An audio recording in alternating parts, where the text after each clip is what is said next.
Broadly speaking, we fall into three principal types, and the typology can be further elaborated into more complex types and so on. The willing types, the feeling types, and the thinking intellectual types. First, the willing.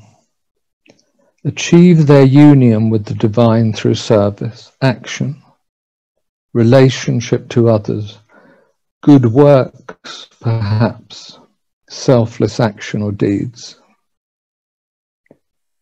The second, the feeling, through their heart engagement and love toward all beings and all things. The third, the mental, through their renunciation, merging and union with the divine.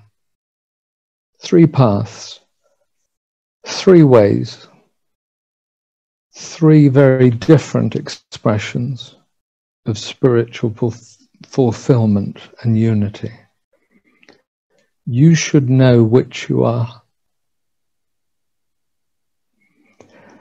If you are a devotee, for example, and you have trouble with the will worlds, the worlds of material ambition, work, career, money, time, children, family, is this a problem?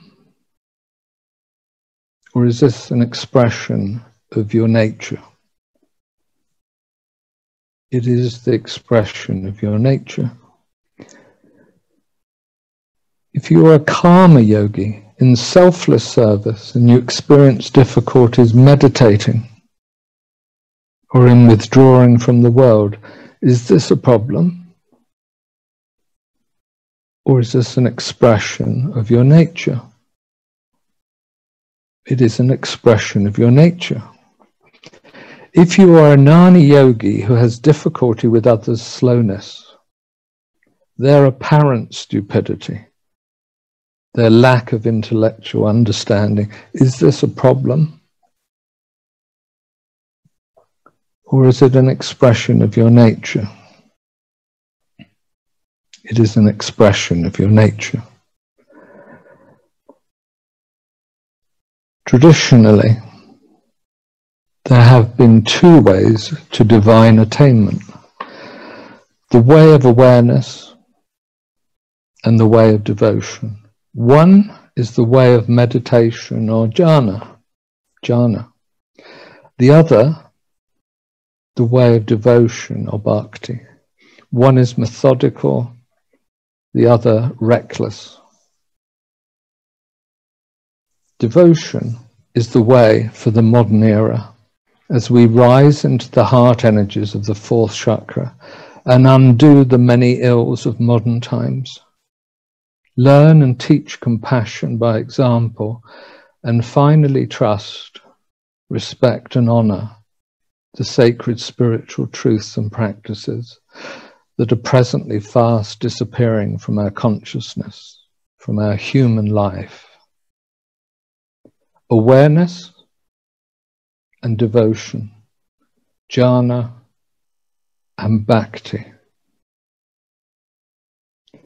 Bhakti means engaging with affection, our surrender to the divine with a deep response to our passionate call with unconditional love and trust. The disciple of love surrendering into the full spiritual life of the devotee is not for everyone.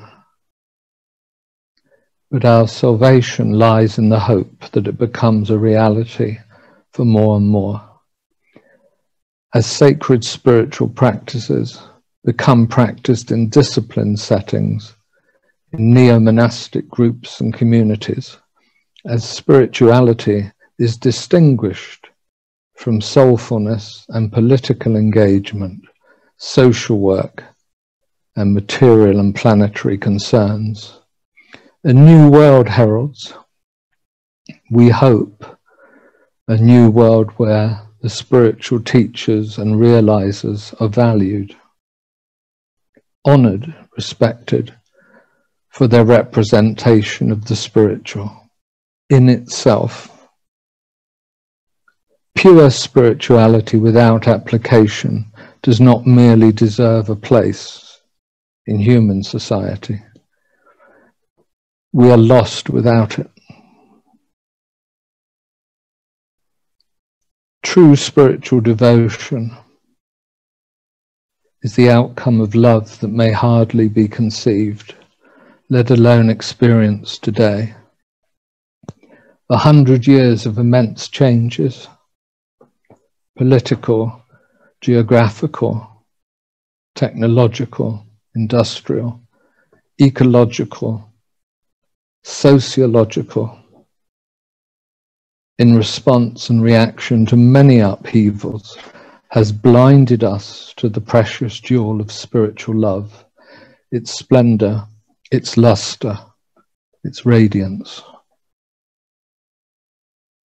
Engage seriously in the process of self-discovery, the first of the 4 vehicles of devotion.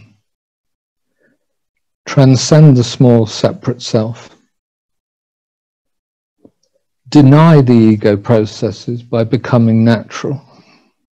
Embrace yourself in fullness. Allow selfishness in your life until it bears you into selflessness, to heart, to compassion and authenticity, to the flowering of your individual life, the second of the 4 vehicles of devotion. Uncover the heart and let it be your true, real center. In time, allow it to convey you into the divine domain, the house of spirit, where you respond with never-ending affection in profound relief and surrender, spontaneously and endlessly, loving and brought into the presence of God, and knowing you stand at last, face to face, with your true nature, your true self. And these are the fruits of devotion.